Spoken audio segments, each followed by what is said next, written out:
Here's the front porch part of the system with that huge banana and papaya plant. Let's see. Right up there is a banana flowering. See all the hands of bananas and the pod there coming out and peeling off more petals. This bed's constant flood.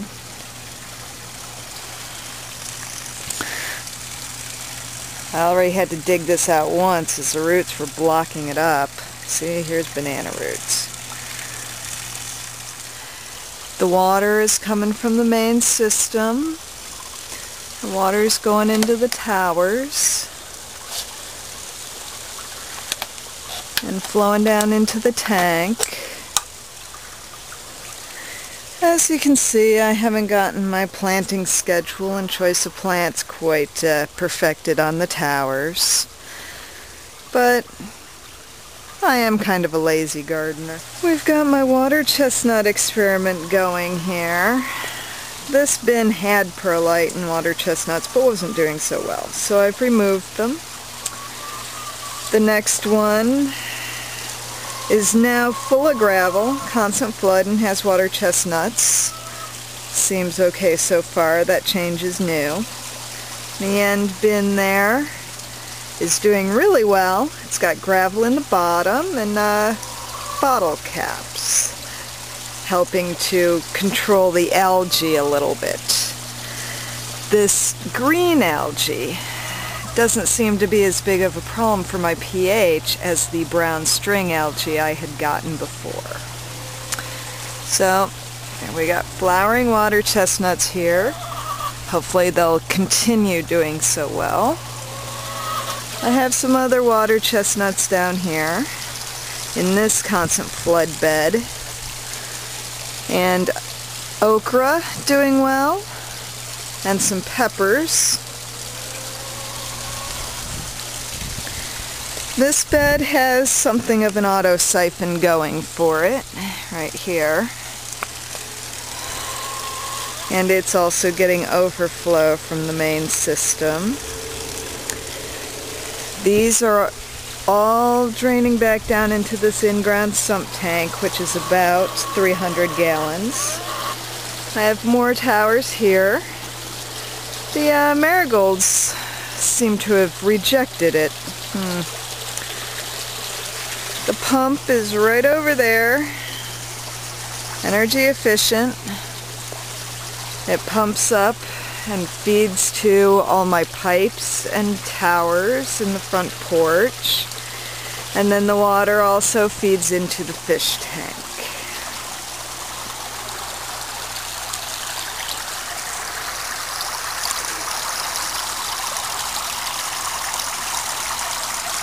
Hard to see in sometimes, but you can see fish down in there.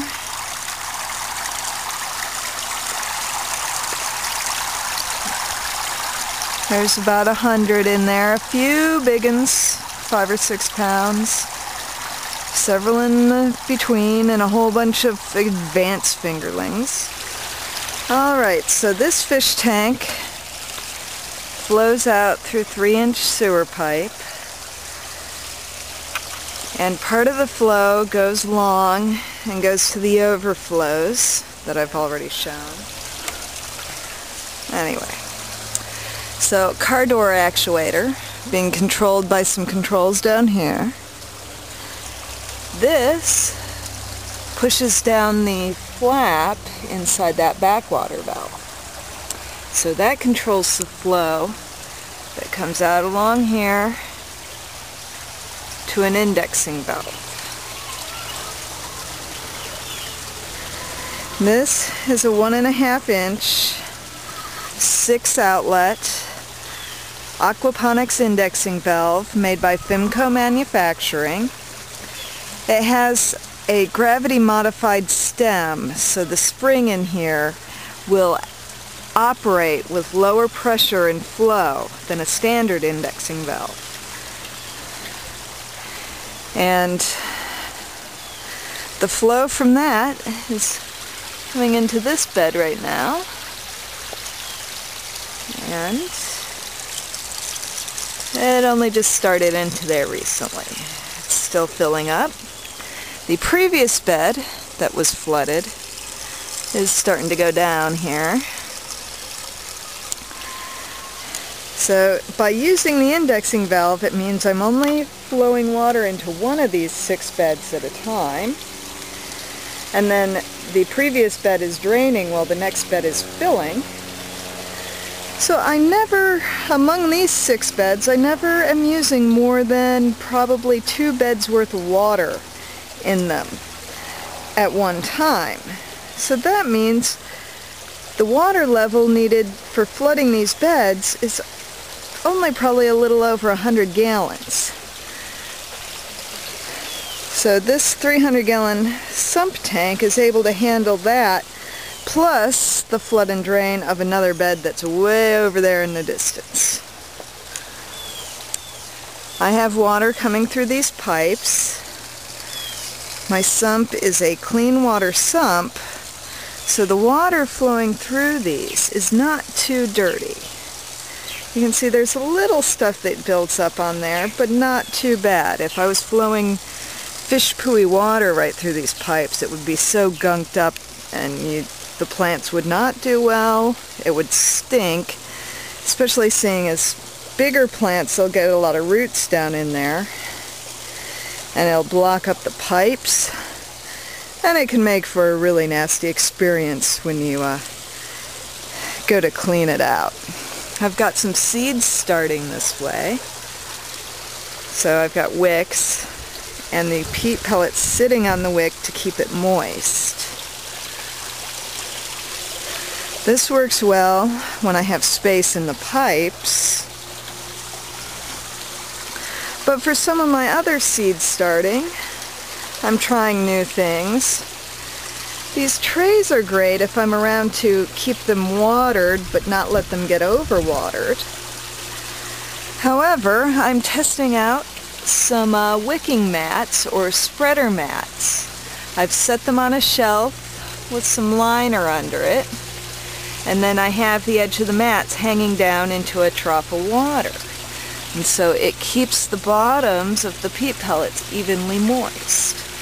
I just set this up last night, so I can't tell you how well it's working, but the mat seems to be moist quite evenly.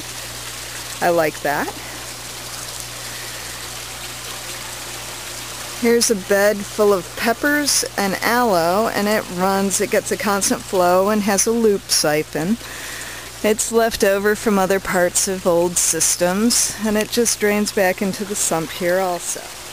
Now, I mentioned the overflow going to other beds.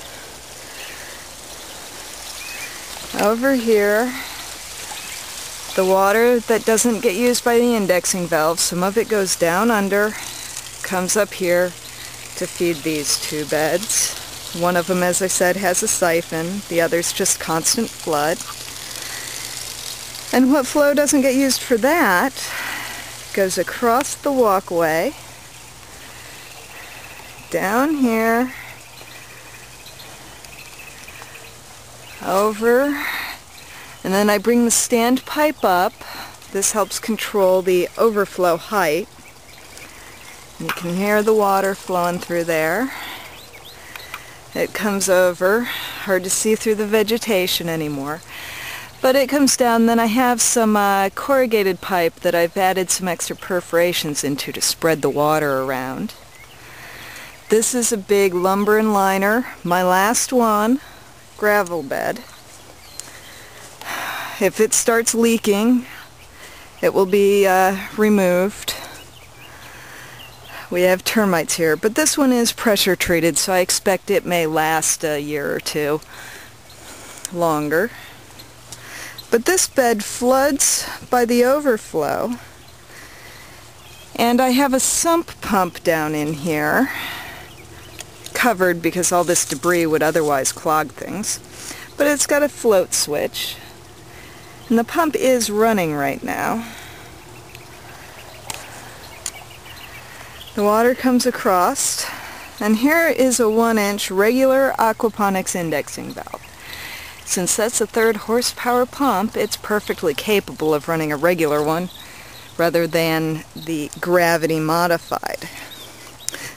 But I have this lineup of barrels, 3 barrels being fed by 1 outlet of the indexing valve.